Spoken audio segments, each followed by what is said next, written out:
I got too many photos to look through. They're leaving the building. Are we going to the morgue? Person, but I googled that, and that is a cool looking car. Guess what color it is? Purple. Purple. Yes. He thought he was royalty, I believe. Now, if y'all want to follow me, watch your step, like everything in your. Out to the morgue. Okay. Oh, go ahead. Duke.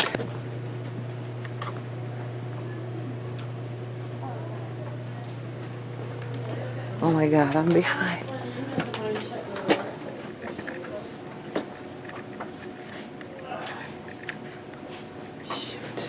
This was the actual morgue that Norman Baker's Cancer Hospital used here at Crescent. We're waiting for one more person. Oh, sorry. It's okay. Do you mind shutting? Thank Oh. you. Now check out the sign behind you. That was the actual sign that Norman Baker used here. It's gotten a little rusty, so I'll read it for you. It says, "Cancer Curable Baker Hospital, Eureka Springs, Arkansas." Cancer. Now Norman Baker was the youngest of 10 kids, and he was born in Muscatine, Iowa. His parents were, yeah, his parents were German immigrants, and his dad had a machine shop, and Norman learned that trade. He became a talented machinist, actually. In fact, when he was 16 years old, I heard halfway through his 10th grade year, he decided he had learned everything he needed to learn in school, and he was just itching to get out in the world and make some money. Does that sound like anyone you know? The smile. Now, Norman went to work as a machinist at that time, and he also did some work as a carnival barker. He was taking correspondence courses like that one in mental therapeutics, and he was visiting vaudeville acts. In fact, he saw the act of a mentalist, and he thought the guy was not very good. He decided that he would form his own little act and pretend to read people's minds. He got himself a partner. He called her Madame Tangley. I don't know if you noticed that calliophone that I pointed out in the room. It's called a Tangley calliophone, named after her. Well, he was on a break from his vaudeville tour when he invented that instrument. And it was a really popular thing. Back in the day, and where he lived was a river town, Muscatine, they used to play calliopes on the steamboats, and those were played with steam. And a real hazard of playing that instrument was steam burns. So Norman converted that to be able to be played with compressed air, and that was his calliophone. He had had one of his friends scouting out spots to open another cancer hospital here in the U.S., and they found the Crescent available, and the people of Eureka Springs willing to take him. And they did come here and turn this into a hospital. In fact, I'm going to pass around this photo of how Norman had the lobby painted up. They said he fell in love of all the bright colors in Mexico, and the lobby was painted with bright colors, geometric shapes. He had murals on all the walls. In fact, I've had people ask me, why did Eureka Springs let him open a cancer hospital here? He kind of already had a notorious past by the time he got to this spot in his life. But you have to remember it was during the Great Depression, and folks were really just struggling to feed their families. And he offered to hire everybody in town, and he pretty much did. In fact, he hired high school students to paint the hallways of the hotel, his hospital, his favorite shade of lavender. They said he put lavender Venetian blinds on all the windows. And he was even reported to have hired local folks to sit on the porch and sip iced tea and tell reporters that they had been cured by Norman. He was actually saying he had a 100% cure rate here at the hospital, which we know was definitely not true. Now, Norman, what got him was the brochures he was sending out. In fact, you can see on the back of that door. I know, I found it. Some copies of some of his brochures, and he sold out of he sent out 1/3 brochures that had the claim in them, "I will cure your cancer guaranteed within 6 weeks," and that was all they needed to indict him on mail fraud. And he was convicted. He went on to serve a 3.5-year term in Leavenworth, Kansas. Now, when he got out of prison, he wanted to come back here, or go back to Muscatine and open a tuberculosis hospital. And the people of Muscatine said, "Thanks, but no thanks. We've been down that road with you before," and he did retire. Now, he bought a boat off the coast of Miami. Some people say it was a yacht, but I saw pictures of it. It looked kind of like a junky old tugboat converted into a houseboat. And he spent the remainder of his days on that boat. Now, he died when he was in his 70s. Anybody want to guess what he died of? Cancer. Cancer and cirrhosis of the liver. So a little karma for Norman. Now, when Norman's patients would die here at the hospital, they would have their bodies brought down here to the morgue. And he did have real physicians that worked for him that performed autopsies on them. They took the cancerous parts of their body out and they put them in jars of formaldehyde and put them in on the shelves in the room next door. And we're going to get a chance to check that room out. We call it the parts room. Before. Do me a favor, just rewind quickly. I immediately asked Grant to rewind the tape so I could see what we had caught on the thermal imaging camera. And upon him rewinding it, I could see a figure. I could see a figure standing right there in the door next to us. No, jeez. When Jay said, rewind the tape, I was expecting a flash or something. Holy crap. Oh my gosh, that's freaking me out. Normally when we catch something on the thermal imaging camera, it's not very impressive. Oh my gosh, I gotta look at that again before I start looking out. But there, staring us down, was this figure that was no more than 2 feet away from me. And honestly, it gave me chills. That kind of stuff just doesn't happen very often. It's the holy grail for us investigators. And to know that it happened right next to me really kind of freaked me out. Hey, does it look like a hat? It looks like he's wearing a hat. Like the brow from the hat. Y'all ready to go check it out? Jars on that shelf. Those aren't the original jars. They're props that we've used. And we do keep this place locked up because we've had folks come in here and try to steal them. Is that a wheelchair front that you guys like a prop, or is that a real one? It is You're an getting a antique signal? wheelchair and an She's getting a antique signal. chair. Now we ask that folks don't sit in them because they are I'm old. going by. But if you want to run your meter across those chairs, a lot of times you might get a reading there.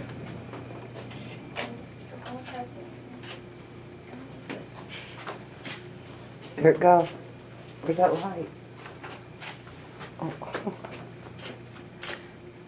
Now when y'all are done looking around in here, meet me over here in the autopsy room.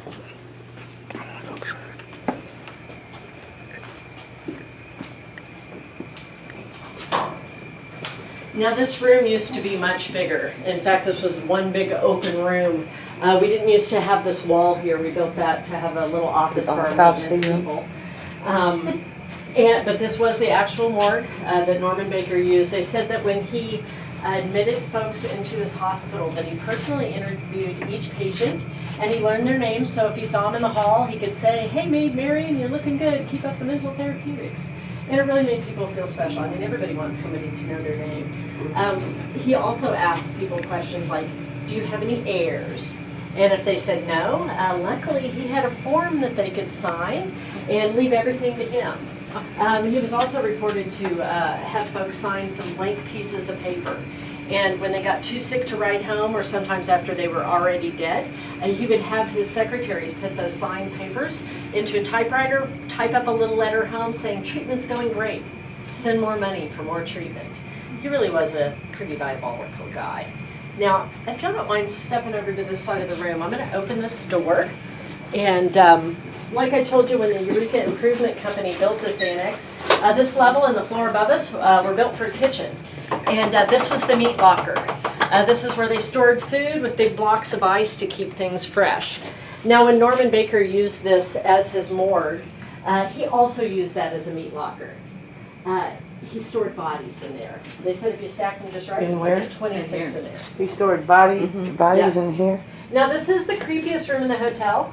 He stored and like I said, bodies this is in the only here. place you can go back 26. to that we're going on the tour. So if you want to go in and check it out, feel free. I even I'll just offer go and the get it over service with. of closing the door and turning the light off. If you're interested in that. Can you do that? Yeah. You want to wait Go until ahead and it's... check it out. Anybody can check it out, and I'll give you a fair warning before I shut the door. That clip that we watched out there, where was that image that they saw? Where was it standing at? On that metal cabinet, right there, that metal cabinet. This is the parts room. Oh my God. Now people ask me all the time if this is the original autopsy. Why did you do that? Oh my God. Autopsy. She's going crazy. That's like this is Dead people are put in here? Yeah. I need her to shut the door. Ooh, the floor's given. Do y'all want me to turn the light off? Yeah. Sure. Okay, I have ground rules. Now you're here for the dark and creepy, right? Yeah. Now, if I shut the door and y'all start giggling and taking pictures right away, it's never going to be dark and creepy. So Okay. I'm going to ask for 10 seconds of silence and darkness, then take all the pictures you want. Too many people Now, your surrounding safe me. word Like, is birthday party. Birthday party. I don't have my flash on, so it's just. Is that your? You can't film. She said it to be quiet.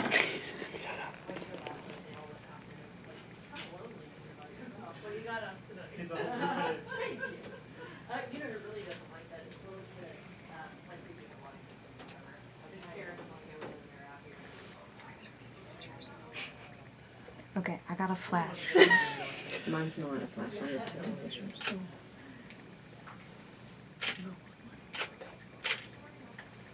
That's a picture you just took? No, I didn't take that. What's that right there? That's mine. Oh, I thought it was like a picture you just took. That thing's going crazy.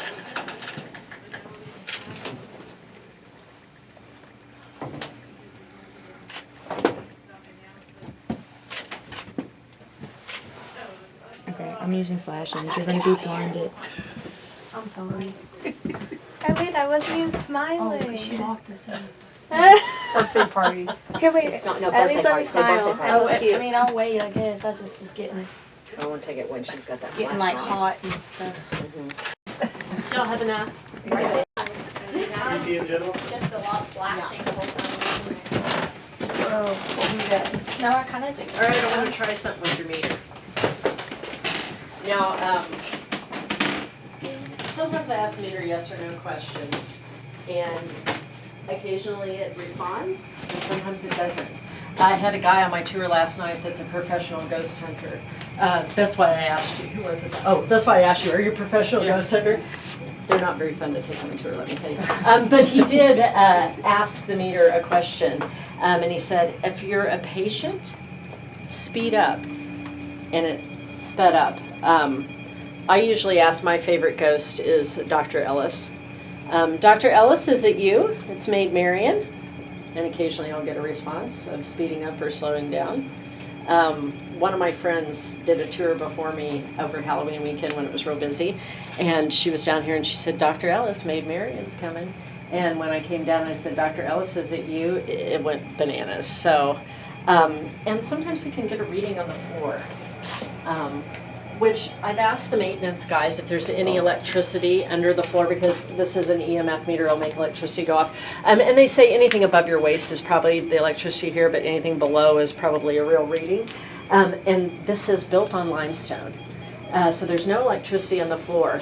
But there are those pockets of water in limestone, and those things that we call orbs, Native Americans have been calling those water spirits for centuries. So I don't know if that is the energy that makes that go off, or everything that went down that drain. That is the original drain for Memphis, the Morgue. So if anybody has a yes or no question for the meter, we'll see if it'll do something for us. That's how they clean the floors. I can't just think it? You can, but then the rest of us don't know. Michael, is it you? Dr. Norman Baker? Which, by the way, people in town call him Dr. Baker all the time, but he wasn't a doctor and he never really claimed to be. He actually hired doctors to do all the doctor and stuff for him. But if you go on that tram tour, they'll call him Dr. Baker. And Well, it's going crazy, isn't it? it is It's never going crazy. It's not calm. Now, anybody have a question for the meter? You got one? No. I had a little kid this summer. It was really cute. He was very Are there serious. ghosts here? Spirits? Are there spirits here in the morgue? You want to speed up if you're a spirit here in the morgue? No, this kid very seriously asked the meter this summer. He's like, do you like cheese? And the meter went nuts and he decided it was Morris the cat. That's so cute. Is Morris here? I don't think so. It did seem to speed up a little bit. Can you stop the light? That coworker that I told you tells Dr. Ellis I'm coming down. One time I was on a tour with her and she said, "Would you like us to leave you alone?" And it went dead. Oh. But I do think that whatever's going on here in the hotel loves the attention. Because it seems like when we're busier, we get a little more action. And I have had people get pictures of little ghosty hands and feet on my tour, and orbs, which are those we'll recognize some of them from places where we've been. Now, we've got another tour coming. This is going to be the conclusion of our tour. I've got to set stuff up for the next group. I did want to point out I have a chip jar. Did that stop over by there. itself? No, I turned it off. You turned it off? I have a tip jar over there. My scary story is I have 2 kids in college and 1 engaged to be married. So if you want to leave me a little something, I'd appreciate it. And remind me of the same thing. The way you're Gotta take it back out. the way you're gonna get out of here is you guys are gonna go out through this door. I'll open it up for you, and you'll go through the laundry room, and then you'll go down the hallway to the spa, and you'll end up where those rounded stairs are that we looked at from up above. Now, if you want to take any last photos, I'm gonna try to cue that video up. And I'll meet you guys in the lobby when we're not done. You guys are fun.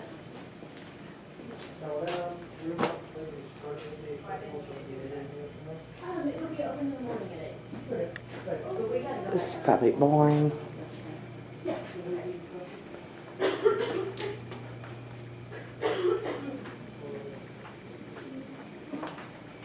Don't leave me in this room.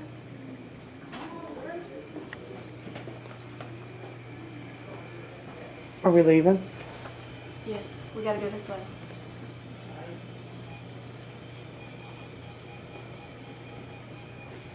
That thing's going crazy.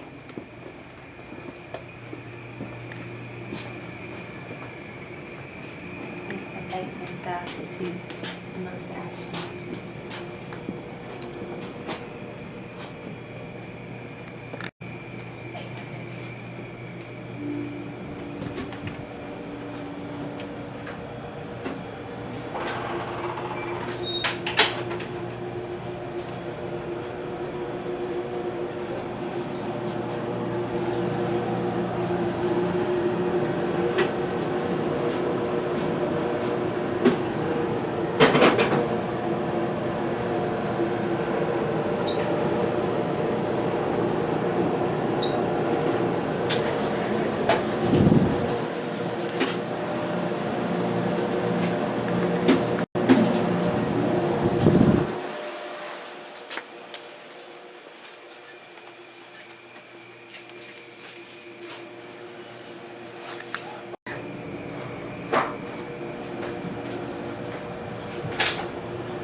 Sorry. Oh, it's okay.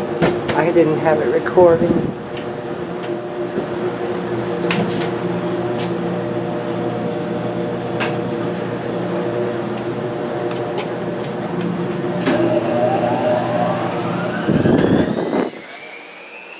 Laundry room story on our way out if you're interested.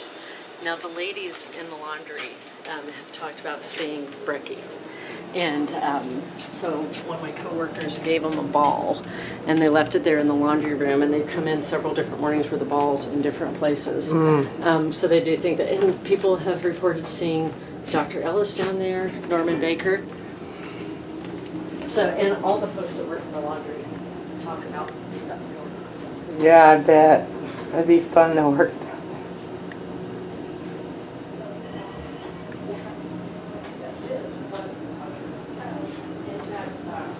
Where am I going? I'll show, if you ever get a chance to actually go in the spa where they do your hair and nails and stuff, those bowling lanes that I was talking about that they built when they first built the hotel, they've all been refinished, they're beautiful. It's 2 regulation Brunswick lanes. Oh, wow. And back before they had gutters, they would just put a board between the 2 lanes to keep people from knocking over each other's pins. But they used that when the hotel first opened, and then when it was a school, the girls had a bowling team. Oh, wow. Yeah. I've gotten a massage here. It was wonderful. Yeah, the spa is Our- a really big hit. This used to be, this lower level had a couple bars in it. And then when the Rennicks bought it and they converted it to a spa, it's been a pretty popular place, and especially since we do so many weddings. I mean, there's over 400 weddings here a year. People are great. So folks want to, get their hair done and all that stuff. In fact, if you look through this glass door, you can kind of see the light shining on the wood floor, that way where the exit sign is.